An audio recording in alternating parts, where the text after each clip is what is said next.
সব সময় একটা কথা জেনে এসেছি এবং বিশ্বাসও করে এসেছি এবং সেটার ফলাফলটাও কিন্তু ভালো পাচ্ছি। সেটা হচ্ছে সকালটা যদি সুন্দর হয় পুরো দিনটাই কিন্তু ভালো হয়ে যায়, এরকম একটা ব্যাপার আর কি। তো সেরকম আজকেও একটা সুন্দর একটা সকালবেলার সূচনা দিয়েই আমার আজকের এই ভিডিওটা শুরু হলো। সুন্দর কতগুলো ফুল ফুটেছে দেখেছেন আমার বেলকনিটাতে। আমার খুব বেশি ভালো লাগছিল এই সুন্দর এই ফুলগুলো দেখার পরে। ভাবলাম আমার প্রিয় আপু ভাইদের সাথে একটু করে শেয়ার করে ফেলি। যদিও বা ফুল মানে ভালোবাসেন এমন কোনো লোক পাওয়া যাবে কিনা আমার সন্দেহ, আমি কিন্তু ফুল খুব বেশি ভালোবাসি। তো হ্যালো এভরিওয়ান, আসসালামু আলাইকুম, welcome back to my channel beauty blogger Subarna. আমি সুবর্ণা বলছি চট্টগ্রাম বন্দরনগরী থেকে। কে কোথা থেকে আমাকে দেখছেন সেটা তো আমি জানি না, তবে যেই প্রান্ত থেকেই বসে আমার আজকের ভিডিওটা দেখছেন না কেন, আমি আশা রাখছি আপনারা সকলে সুস্থ আছেন, ভালো আছেন এবং নিরাপদে আছেন। আমরা আলহামদুলিল্লাহ পরিবারের সকলেই ভালো আছি। আর যদি কেউ অসুস্থ থেকে আমার আজকের ভিডিওটা দেখে থাকেন তো তাদের সকলের সুস্থতা কামনা করে আমার আজকের এই ভিডিওটা দেখার আমন্ত্রণ জানাচ্ছি। আশা রাখছি যে বড় মতো আমার আজকের এই ভিডিওটাও আমার সকল প্রিয় আপু ভাইদের কাছে ভালো লাগতে পারে। যারাই ভিডিওটা দেখছেন না কেন তারা প্লিজ আমার ভিডিওটার মধ্যে ছোট্ট একটা লাইক বাটনে লাইক প্রেস করে আপনার যতটুকু ইচ্ছা কন্টিনিউ করে যাবেন। নতুন হয়ে থাকলে যদি আমার চ্যানেলটা সাবস্ক্রাইব করা যদি না থাকে তাহলে প্লিজ আপনার উদ্দেশ্যে বলছি, আপনি চাইলে আমার চ্যানেলটা সাবস্ক্রাইব করে পাশে থাকা বেল বাটনে অল অপশনটা চাপ দিয়ে আমার চ্যানেলটার সঙ্গে হয়ে থাকতে পারেন। এতে করে আমি যখনই নিউ ডেইলি লাইফ স্টাইল ব্লগগুলো আমার চ্যানেলে আপলোড করবো আপনি ইজিলি দেখে নিতে পারবেন। আর আপনার মোবাইলে কিন্তু নোটিফিকেশন আকারে চলে যাবে। আর চাইলে মূল্যবান মতামত বা যদি কোনো কিছু জানতে চান তাহলে প্লিজ নিজে কমেন্ট বক্সে কমেন্ট করে জানাতে পারেন। জানতে পারলে আমার কাছে অনেক বেশি ভালো লাগবে। আর যারা অলরেডি এই কাজগুলো করে আমাকে প্রতিনিয়ত উৎসাহ দিয়ে যাচ্ছেন আমাকে সুন্দর কমেন্টগুলো করে, তাদের প্রতি রইল অনেক মন থেকে ভালোবাসা আর দোয়া। এরকম ভালোবাসা দিয়ে যাবেন। আসলে এই প্ল্যাটফর্মে কাজ করতে গেলে ধৈর্য শক্তি এরকম ভালোবাসা অনেক বেশি প্রয়োজন। তো চলেন মূল ভিডিওতে ফিরে আসি। অনেক তো রিকোয়েস্ট করা হলো, আমি জানি না আমার এই কথাগুলো কে কতটুকু রাখবেন পালন করবেন সেটাই, তবে আমি জানি আমার আপুরা অনেক বেশি লক্ষ্মী এবং অনেক বেশি কিউট, আমার এই কথাটুকু রাখবেন এটাই। চলুন সুন্দর একটা সকালবেলার সূচনা দিয়ে শুরু করব বলেছি না, চলুন কতটুকু কন্টিনিউ করতে পারি দেখা যাক। আজকে খুব সুন্দর একটা জিনিস আমি হাতে পেয়েছি অনলাইন থেকে অনেক দিন পরে। তো খুব বেশি ভালো লাগছিল এই জিনিসটা। আসলে অর্ডার করার পর খুব বেশি ভয়ে ছিলাম কেমন হবে নাকি, এরকম কখনো আমি অনলাইনে এইভাবে জিনিস অর্ডার দিইনি। তো অনেকটা ভয়ে থাকার পরে এই জিনিসটা খুব সুন্দর মতো আমি হাতে পেয়েছি, খুব শান্তি লাগছিল। আসলে আমার মনে হয় ঘরের জন্য যতটা কিনি আমি আমার নিজের জন্য অতটাও কিনি না। বিয়ের পরপর দেখা যেত জামা জুতা জুয়েলারি এসবের দিকে খুব বেশি ঝোঁক ছিল, কিন্তু সংসার যতদিন বাড়ছে তত মনে হচ্ছে যে না, সংসারের প্রতি আরও বেশি আসক্ত হয়ে পড়ছি। তো সেরকমই আর কি, এখন দেখা যায় সংসারের জিনিস কিনতে খুব বেশি ভালো লাগে। তো কি কেনাকাটা করলাম, সেই সাথে কার বাসায় গেলাম, কোথায় ঘুরতে গেলাম, সুন্দর জিনিসটা হাতে পাওয়ার পর সেজে গুজে সেটাও থাকছে। অবশ্যই পুরো ভিডিওটা স্কিপ করা ছাড়া দেখবেন, তাহলে অনেক বেশি ভালো লাগতে পারে। খুব ছোট্ট একটা ভিডিও নিয়ে আপনাদের সকলের সামনে আমি হাজির হয়েছি। তো যাই হোক, আমি সকালবেলার নাস্তার আয়োজন করছিলাম। চিয়া সিড ভিজিয়ে রেখেছিলাম রাতে, এরপর আম আমি পিউরি করে রেখে দিয়েছি, আর আনাজ ছিল, কর্নফ্লেক্স ছিল, আর দুধ দিয়ে আমি একটা ডেজার্ট বানিয়ে নিয়েছি সকালবেলায়, হেলদি একটা ডেজার্ট আর কি। সব কিছু মিলিয়ে দুধ দিয়ে একটা বলের মধ্যে আমি একটু রেডি করে নিয়েছি। আমার কাছে এরকম সকালবেলা এরকম হেলদি খাবারগুলো খেতে খুব বেশি ভালো লাগে, তবে সবসময় খাওয়া হয় না। আর এই ফুটেজটা যে আপনারা দেখতে পাচ্ছেন এটা মনে হচ্ছে কত সুন্দর হয়ে গিয়েছে, তাই না? তবে এই শ্যুটটার পিছনে যে আমি কতটা শ্রম দিয়েছি, প্রায় 2-2.5 ঘন্টার পর কিন্তু এই রেজাল্টটা আপনারা দেখতে পাচ্ছেন। তো যাই হোক, এখানে সুন্দর যে চুলাটা আছে, আপনারা যেটা নিয়ে বেশি প্রশ্ন করেন, এই চুলাটা আমি নিয়ে এসেছি আজকে অনেক দিন পর। আমার শখের এই চুলে আমি চা বানাবো, এছাড়া আপনাদেরকে ডিটেলস কিছু প্রশ্নের উত্তর দিব। তো এখানে আমার যে কেটলিটা আছে, সবসময় আমি এটাতে একটু চাটা বানিয়ে থাকি, তো এটাই নামিয়ে নিয়েছি শোকেস থেকে। তো এটাতে আমি আমার নিজের জন্য একটু দুধ চা বানাবো। আমার হাজব্যান্ড তো অফিসে চলে গিয়েছে, বাবুদেরকে স্কুলে দিয়ে এসেছে। আমি ভাবলাম এই ফাঁকে আমি চাটা রেডি করে ফেলে নিরালায় বেলকনিতে বসে ঠান্ডা হাওয়ায়, আমার খুব শখ ছিল এরকম ঠান্ডা একটা হাওয়ায় বসে আমি আমার পোর্টেবল এই চুলাটাতে আমি একটু চা বানিয়ে খাবো। তো আল্লাহ তাআলা আমার সেই মনের ইচ্ছাটা পূরণ করেছে আলহামদুলিল্লাহ। তো সুন্দর এই নিরালায় বেলকনিতে বসে 1 কাপ ধোঁয়া ওঠা দুধ চা, মাস্ট চাই কার না ভালো লাগে বলেন। আমার খুব বেশি ভালো লাগছিল, খুব সুন্দর হাওয়া বইছে আর আমি সেই সুন্দর আমার পোর্টেবল চুলাটাতে শখের কিছু ঘটিবাটিতে আমি চা খাবো। এর চেয়ে মানে আনন্দের আর কিছু হয় না আমার দুনিয়াতে বেঁচে থাকার জন্য। ছোট ছোট এই জিনিসগুলো নিয়ে শান্তিতে বাঁচতে পারলে আমার অনেক বেশি ভালো লাগে। তো যাই হোক, আমি তো চা বসিয়ে দিয়েছি, চা পাতাও দিয়ে দিয়েছি, লিকারটাও করা হচ্ছে। আর এদিকে চায়ের একটা সুন্দর একটা কাপ নিয়ে নিলাম, দুধ চিনি মিশিয়ে নিয়েছি, একটা চা ছাঁকনি নিয়ে এসেছে, চাটা ছাঁকবো। আর এদিকে হচ্ছে চুলাটা নিয়ে আমি কিছু বলি। আসলে চুলাটা কে কতটা ভালো লাগা নিয়ে দেখেন বা কে কতটা কীরকম চোখে দেখেন সেটা আমি জানি না, তবে বাস্তবে আমার কাছে অনেক বেশি ভালো লাগে। এই চুলাটা যদি আপনারা নিতে চান শখ করে নেবেন, কেননা শখ ছাড়া এই জিনিসগুলো কেনাটা আমি মনে করি টাকাটা নষ্ট করা। আমি প্রায় মানে 4,500 টাকা বাজেট রেখে আমি চুলাটা কিনেছিলাম। অনেকে আমাকে এই চুলাটা সম্পর্কে জানতে চান, যেই ভিডিওতেই আমি দেখাই না কেন এই চুলাটা নিয়ে আপনারা প্রশ্ন করেন।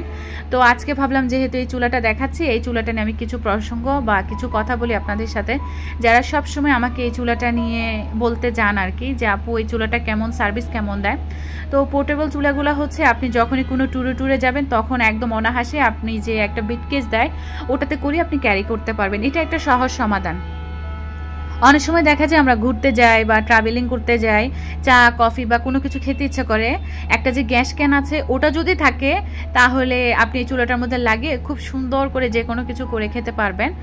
আর দেখেন কি সুন্দর বাতাস আমার বেলকনিতে, দেখতে পাচ্ছেন? তো সুন্দর এই বাতাসের ওয়েদারে আমি সুন্দর একটা সকালের নাস্তা খাবো, এরকম খুব বেশি ভালো লাগে। আমার চায়ের কাপটা থেকে যখন ধোঁয়া উঠছে এটাও আমার খুব শান্তি লাগছে দেখতে। যাই হোক, আমি আপনাদের সাথে আমার চুলা সম্পর্কে কথা বলি আর হচ্ছে আমি সকালের নাস্তাটা খেয়ে ফেলে। তো গ্যাস ক্যানটা যেটা অনেকে আমাকে বলেছেন আপু এই গ্যাস ক্যানটা কতদিন যায়, আসলে এটা হচ্ছে আপনার ব্যবহারের উপর। আপনি যেভাবে খুশি ব্যবহার করেন, যেভাবে রান্নাবান্না করবেন সেভাবে হচ্ছে আপনার গ্যাস ক্যানটা মানে শেষ হবে আর কি। আমার গ্যাস ক্যানটা যে আমি প্রথম কিনেছি এখনও পর্যন্ত আমার এই গ্যাস ক্যানটা আছে। আমি কিন্তু যখনই আপনাদের সাথে একটু শ্যুট করি তখনই ইউজ করি, আদারওয়াইজ এটা আমার ব্যবহার করা হয় না। কেননা আমি খুব শখ করে কিনেছি যে আমি একটু ভিডিও করব আর সুন্দর করে আপনাদের সামনে আমি প্রেজেন্টেশন করব, এই ভেবে আমি চুলাটা কিনেছিলাম। তো ওই কাজটা আমি করি। তো আপনারা যারা সবসময় ব্যবহার করতে চান তাদের কিন্তু 1 মাসও যাবে না আমার মনে হয় এই গ্যাস ক্যানটা, তো 1 সপ্তাহ একটু বেশি যাবে এটাই, যদি রেগুলার ইউজ করতে থাকেন, রান্নাবান্নাগুলো করতে থাকেন। আমি যেহেতু একটু চা বানাই, একটু পরোটা ভাজি, ডিম পোস্ট করি, নর্মালি সহজ ঝটপট নাস্তাগুলো বানাই, তো আমার আলহামদুলিল্লাহ এখনও পর্যন্ত একটা গ্যাস ক্যানই আছে, আরেকটাও আছে তবে ওটা এখনও লাগেনি, এটা শেষ হলে তারপর। তো মোট কথা আপনার ব্যবহারের উপরই আপনার গ্যাসটা যাবে আর কি। আর চুলাটার সহজ সুবিধা এখনও আমার কোনো অসুবিধা চোখে পড়েনি। আমি খুব সুন্দরভাবে গ্যাস ক্যানটা যখন চুলাটার উপরের বার্নারটা উঠে আমি লাগিয়ে দিই, ফাঁকে একটা জায়গা আছে, তো ওইটা লাগানোর পরে একদম ইজিলি আবার বার্নারটা আমি দিয়ে আমি আবার ইউজ করতে পারি। তবে চুলাটাতে সব কিছু বসানো যায় না, স্ট্যান্ড দিয়ে তারপর বসাতে হয়, যেটা আমি আপনাদেরকে দেখিয়ে দিয়েছি। তো এই আর কি, আর কিছু না। তবে আমি অনেকের কাছ থেকে শুনেছি যারা রেগুলার ইউজ করে তাদের যে গ্যাস ক্যানটা মানে চুলার যে জায়গাটাতে গ্যাস ক্যানটা লাগাতে হয় ওই জায়গাটা নাকি লুজ হয়ে যায়। তখন দেখা যায় কি চুলাটা যেহেতু অটো আর কাজ করে না, এটাকে গ্যাস বের করে আবার হচ্ছে দেশলাইয়ের কাঠি দিয়ে আবার জ্বালাতে হয়, এরকম আর কি। তো যারা সবসময় ইউজ করে তাদের এই সমস্যাটা দেখা যাবে, আর যারা শৌখিনতারভাবে শখ করে ইউজ করবে তাদের আবার এই প্রবলেমটা কিন্তু দেখা যাবে না। তো আমি চুলা সম্পর্কে যতটা জানি ততটা আমি বলে দিয়েছি। এছাড়াও যদি কিছু জানতে চান সেটাও কমেন্ট করে জানাবেন, আমি ইনশাল্লাহ বলে দেওয়ার চেষ্টা করব আমার সাধ্যের মধ্যে থেকে আর কি। সুন্দর করে সকালবেলার আয়েসিভাবে নাস্তাটা খেলাম, তারপর মূলত এক গাদা ধোয়াপালি বের হয়েছে সেগুলো ওয়াশ করলাম। তো যাই হোক, দুয়ারটা একটু পরিষ্কার করলাম। আজকে আর ঘরের কাজগুলো শেয়ার করব না, কেননা গতকাল প্রিভিয়াস ব্লগটা যেটা আমি শেয়ার করেছি ওটাতে বেডরুম নিয়ে অনেক কাজ করেছি, এই জন্য এবার আর কোনো কাজ দেখাতে চাচ্ছি না আপনাদের সাথে। এখানে হচ্ছে আমি সিএসডিতে গিয়েছিলাম, তো আমি অনেক শপিং করেছিলাম টুকটাক আর কি, ঘরের জন্য যেগুলো লাগতো, বিস্কুট, চানাচুর, তারপর আমার ওয়াশিং মেশিনে কাপড় চোপড় ধোয়ার যে লিকুইডটা সেটাও শেষ হয়ে গিয়েছে। তো আমার যে মানে বাচ্চাদের যে স্কুলের ড্রেসগুলো ধুই এগুলোতে নীল দেওয়ার জন্য নীলটাও শেষ হয়ে গিয়েছিল। তো যেসব জিনিস দরকার ছিল সেগুলো নিয়ে এসেছি, সেগুলো হচ্ছে আবার জায়গা মতো কিচেন অর্গানাইজ করলাম। আর এখানে হচ্ছে বেসিনটা একটু পরিষ্কার করলাম, তার কারণ হচ্ছে যখন ওয়াশিং মেশিনের যে ক্লিনারটা আমি এখানে রাখতে গিয়েছি লিকুইডটা, দেখলাম বেসিনটা একটু নোংরা লাগছে, আর আমার যে এখানে মিকান গাছটা আছে একটু ধুলাবালি লাগছে। তো গাছটাকেও একটু সুন্দর করে ধুয়ে আবার জায়গা মতো সেট করলাম, আর পুরো বেসিনটা একটু পরিষ্কার পরিষ্কার করলাম। এরপর মূলত আর কোনো কিছু আমার শ্যুট করা হয়নি। আমার হচ্ছে একটা পার্সেল চলে এসেছিল ঘরের কাজ রান্নাবান্না করতে করতে আর কি। তো পার্সেলটা নিয়ে আসতে গেলাম। এরপর ভাবলাম যে পার্সেলটা তো একটু ওপেন করতে হবে, আপনাদের সাথে একটু শেয়ার করতে হবে। তো আমি কি করলাম, ভাবলাম যে না আর ওয়েট করা যাবে না, মানে অনেক ভয়ে ভয়ে যেহেতু দিয়েছি কেমন হবে বা কি আসয় বিষয়, সাথে সাথে একটু খুলি আর আপনাদের সাথে একটু ভিডিও আকারে একটু ধারণ করে নিই, কেননা এই জিনিসটা ইউজ করার আমার একদমই তৎসহ্য হচ্ছে না। আর এই কয়টা দিন আমার বাচ্চাদের যেহেতু একটু মান্থলি পরীক্ষা হচ্ছে, আমি অনেক বেশি ব্যস্ত, যার কারণে আমি রেগুলার ভিডিও একটু দিতে পারছি না আর কষ্টটা ওরকম করতে পারছি না। তো ইনশাল্লাহ কানেক্টেড হয়ে যাব।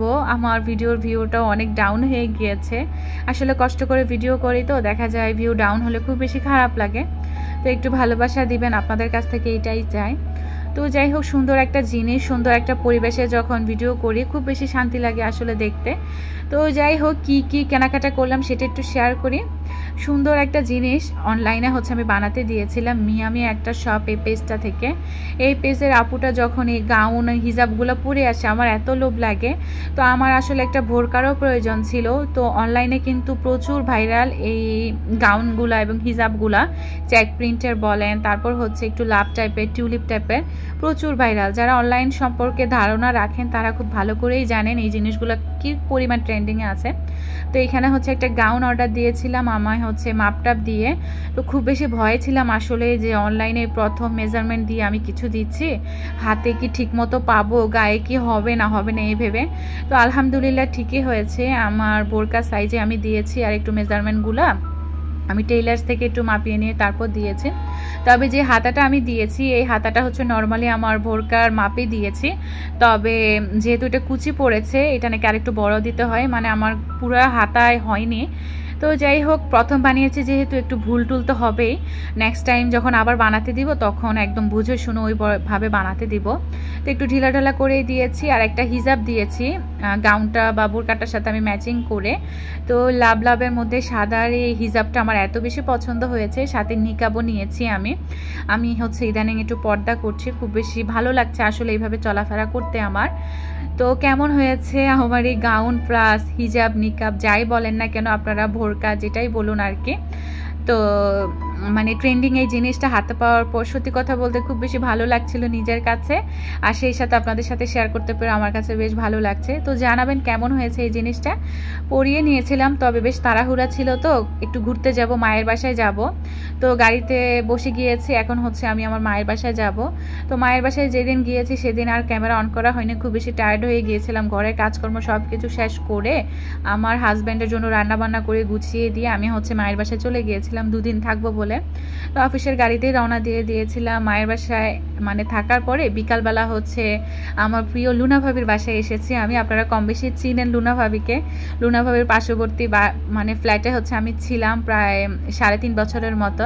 তো ভাবিকে ছেড়ে আসতে আমার খুব বেশি কষ্ট লেগেছিল, যেটা সত্যি কথা। ভাবি সুন্দরী সাজানো সংসারের মায়া, তারপর হচ্ছে ভাবি মজার মজার হাতের খাবার, কেক, খুব বেশি মিস করছিলাম আমি।